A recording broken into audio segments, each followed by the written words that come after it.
What's going on, guys? Welcome back to the shack. Today we're working on the RME 4300 receiver, and specifically, as you've seen from the title, the VFO repair, which is a pretty common issue in your Vernier gear reduction dial on these receivers, where you're going to have issue. What it has, just a brief explanation, and I don't even understand how it works, so I'm not going to get into that, but it has two separate dials on the 4300. You have your outer dial here, which goes right on the VFO shaft there, and then this dial. So I guess this would be your inner dial and your outer dial here. The outer dial is locked, so that's a 1-to-1. Exactly what you're doing here is what the tuning capacitor is doing, just like that.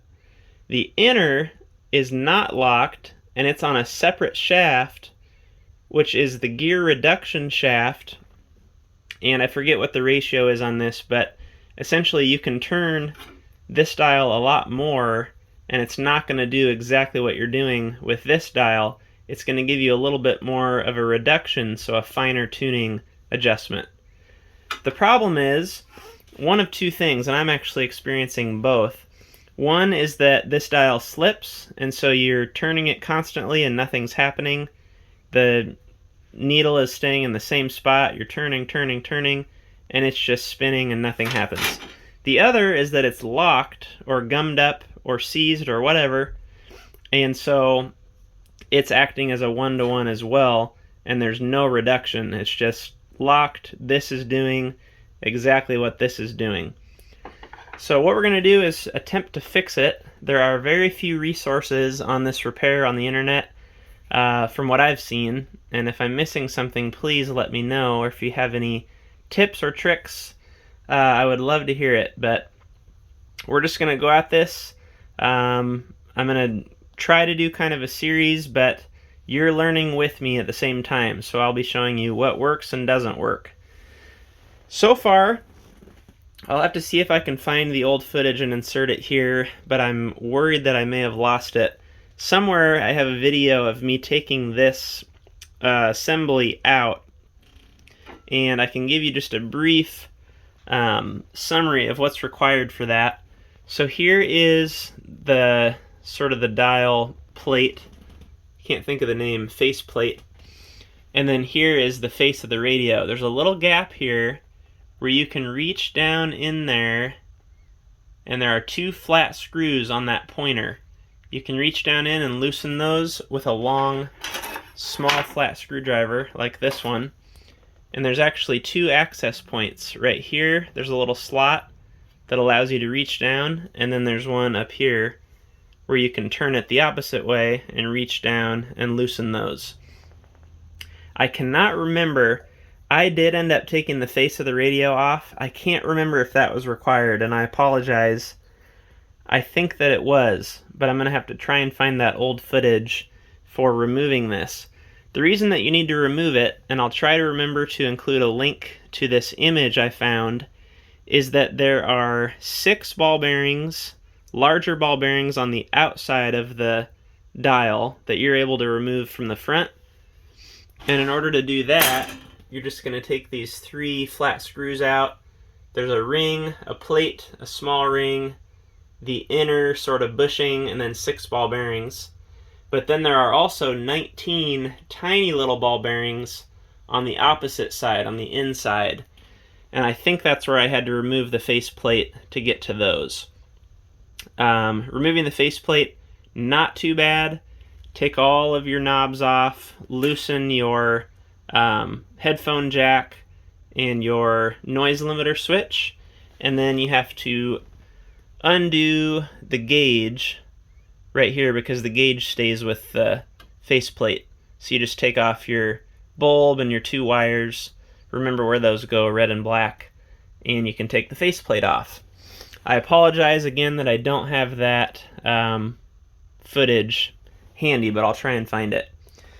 So I did all that. I re-greased it, cleaned it, re-greased it, inspected everything, and still same problem. The reduction drive was not working.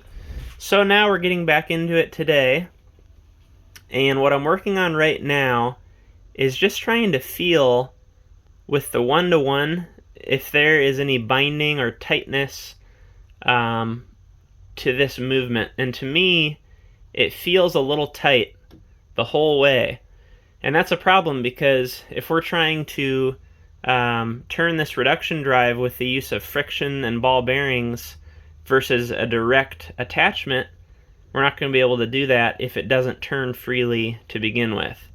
So what I've done is taken some electronic parts cleaner. I'm trying to clean some of the old grease out of here without having to disassemble it, but we'll see. We might have to start taking things apart.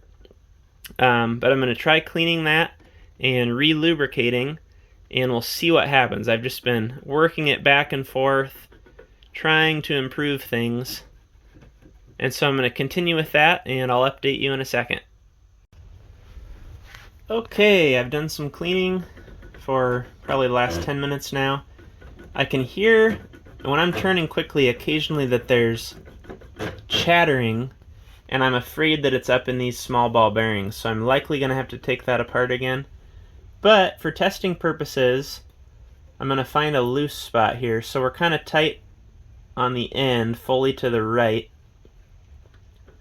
Not bad on about the first section here. So I'm going to turn it there and then move on to my reduction dial.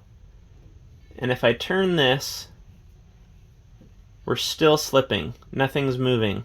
You can see I'm just going to town there and nothing's happening. So what I'm going to do now is, just for testing purposes, come into these 3 flat screws and give them about 1/8 of a turn each. And we want to try and keep these even. So actually, by looking at it, I don't think I'm going to turn this one. Turn those and see what happens. So now we'll go back. Still turning like crazy, nothing's happening. So we'll turn a little more. You don't want to go too crazy on tightening these.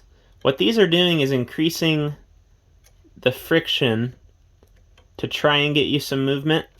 But if you have other issues, you don't want to fix it by increasing the friction. You want to fix the heart of the issue. Okay, so there, everything was moving like in a 1-to-1 manner, so I may have gone too far. Now occasionally, see there, I get some reduction movement. So we're making progress. Maybe if I show you the dial, that would help. So there's a giant slip. But right through here, we're getting what we want with a couple slips. So we're making progress. I do think I'm going to pull this apart and have to clean and lubricate those bearings again. I'm waiting to hear back from a company down in North Carolina on what the recommended lubricant is.